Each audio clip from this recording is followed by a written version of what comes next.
Pablo Monroy, director para América del Sur de la Secretaría de Relaciones Exteriores. ¿Cómo estás? Muy buenas tardes. En serio que te agradezco que estés aquí con nosotros. Gracias por la paciencia. Muy buenas tardes, querido Juan. Te saludo a ti y a tu auditorio con mucho gusto. Pues estamos escuchando las palabras del presidente López Obrador, dos temas fundamentales dentro de varios. Pablo, la no repetición de lo sucedido con la violación a la soberanía de México por parte de Fuerzas Armadas del Ecuador y el derecho de Jorge Glass, ex vicepresidente de Ecuador, a ser asilado, un asilo que le ofrece México. ¿Qué se espera sobre las resoluciones de la Organización Nacional de las Naciones Unidas? Mira, Juan, lo primero que debo decir es que las acciones cometidas por Ecuador la noche del pasado 5 de abril son de una gravedad absoluta. Y como tal tienen que tener las mismas consecuencias, ¿no? Y por eso mismo es que acudimos a la Corte Internacional de Justicia con la convicción de que la Corte encontrará responsable al Estado ecuatoriano por esas graves violaciones, que además no solo atentan contra México, sino que atentan contra la comunidad internacional en su conjunto, y que le ordenará adoptar medidas de reparación a favor del Estado mexicano. ¿Qué medidas, perdón, Pablo, qué medidas pueden reparar lo sucedido? Pues mira, Juan, las medidas pueden ser de una muy amplia gama. Estamos, por supuesto, estudiando eso y haremos, digamos, la puntualización de las exigencias de México en el momento procesal oportuno. Pero sin duda están medidas de reparación del daño, medidas de satisfacción, ya lo ha dicho el presidente López Obrador. Esperamos que el Estado ecuatoriano ofrezca una disculpa pública por las violaciones a derecho internacional que cometió. Y por supuesto que las cosas regresen al estado anterior, ¿no? Al ¿Se estado consideraría que se acepte el salvoconducto para que Jorge Glass, ex vicepresidente de Ecuador, reciba el asilo ofrecido por México como parte de estas acciones reparadoras de daño? Mira, Juan, todo esto es parte del diseño de la estrategia legal de México.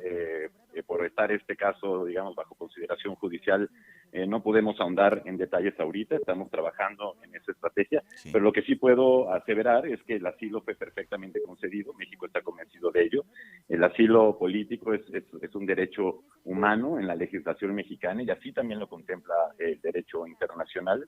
Nosotros encontramos elementos suficientes para otorgar el asilo y como lo dice la propia Convención sobre Asilo Diplomático de 1954, de la cual México y Ecuador son parte, una vez que México toma la decisión de otorgar asilo, Ecuador debe respetar esa decisión y debe otorgar el salvoconducto, ¿no?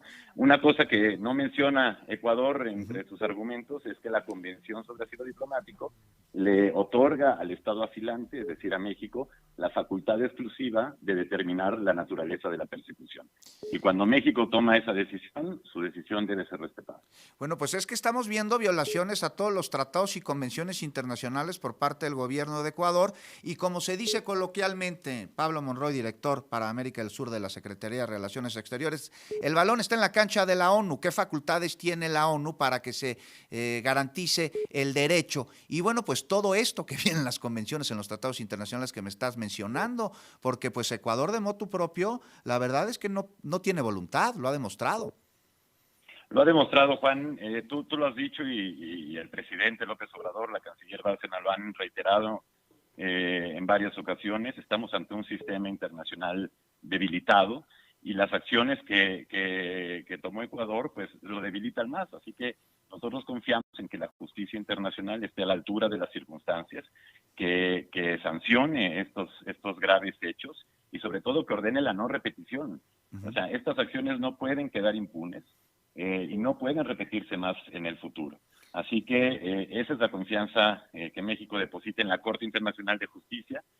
Por supuesto, presentará argumentos sólidos, argumentos muy robustos sobre las violaciones. Nos estamos concentrando principalmente en las violaciones a la Convención de Viena de Relaciones Diplomáticas, es decir, a la violación a la inmunidad que tienen las embajadas para llevar a cabo su labor. Porque si no podemos respetar los países, las naciones independientes, normas básicas de derecho, normas básicas de convivencia internacional, como permitir que la diplomacia se lleve a cabo, ¿no? Se cumpla, pues entonces nos encontramos ya en la ley de la selva, ¿no? Así que con esa convicción es que acudimos al máximo tribunal internacional y confiamos en que tome las determinaciones conducentes. La Corte Internacional de Justicia, el máximo tribunal internacional, Pablo Monroy, director para América del Sur de la Secretaría de Relaciones Exteriores, tiene facultad para que una vez que se emitan las resoluciones y si estas son favorables a la denuncia que presenta México, las haga cumplir. Por supuesto, la corte tendrá que determinar cuáles son las consecuencias. Nosotros, como te digo, presentaremos los argumentos, exhibiremos evidentemente todas las pruebas que ya muchas de ellas han sido exhibidas. Y tiene, por supuesto, la Corte de facultades. Las decisiones de la Corte son obligatorias para todos los estados parte de Naciones Unidas que reconozcan la jurisdicción de la Corte, como es el caso de Ecuador, así que por supuesto que la Corte puede hacer cumplir sus decisiones. Para que quede claro, abuso de tu tiempo, Pablo, personas de nacionalidad ecuatoriana que radican en México sin importar su situación migratoria, ¿cuáles son las implicaciones de la situación que se vive en las relaciones diplomáticas entre México y Ecuador? Bueno, como tú sabes, Juan, el Estado mexicano decidió romper relaciones diplomáticas y consulares con Ecuador, pero por supuesto que, como lo ha dicho el presidente, como lo dice la canciller, no somos iguales. Nosotros vamos a seguir garantizando la protección y seguridad de todas las personas ecuatorianas en territorio mexicano. Los lazos de amistad, de profunda amistad que nos unen con el pueblo ecuatoriano, no se borran por las acciones violentas e ilegales que decidió tomar su gobierno. Así que toda la comunidad ecuatoriana en México puede estar tranquila, ¿no? Así como los diplomáticos ecuatorianos, en tanto salgan del país, pueden estar tranquilos de que en México se respetarán las inmunidades que asisten a la embajada y, por supuesto, la dignidad de las personas ecuatorianas aquí. Y del otro lado de la moneda, Pablo Monroy, los connacionales mexicanos que están en Ecuador, ¿cómo pueden acercarse a autoridades mexicanas para cualquier servicio que requieran? Pues no hay servicio consular, tampoco hay representación diplomática. Bueno, pues muy buena pregunta, Juan. Hemos puesto en marcha diversas medidas para poder atender, como siempre, a la comunidad mexicana en Ecuador.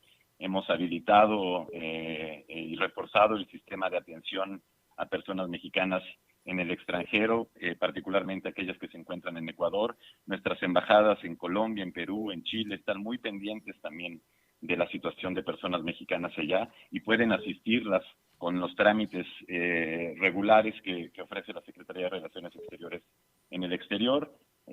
Como digo, hay una plataforma, el Sistema Integral de Protección a Personas Mexicanas en el Exterior, en la que pueden registrarse, y por supuesto que estaremos muy atentos a cualquier situación que no sea reportada por parte de la comunidad mexicana allá. Te agradezco enormemente, Pablo Monroy, director para América del Sur de la Secretaría de Relaciones Exteriores, y te mando un abrazo. Estamos a la orden y en comunicación para ver cómo avanza pues este asunto muy penoso entre las relaciones de dos gobiernos, de dos países que somos hermanos. Por supuesto, Juan, cuenta con ello, te mando un abrazo y seguimos en contacto. Muchísimas gracias, Pablo Monroy. Nosotros nos vamos a una muy breve pausa.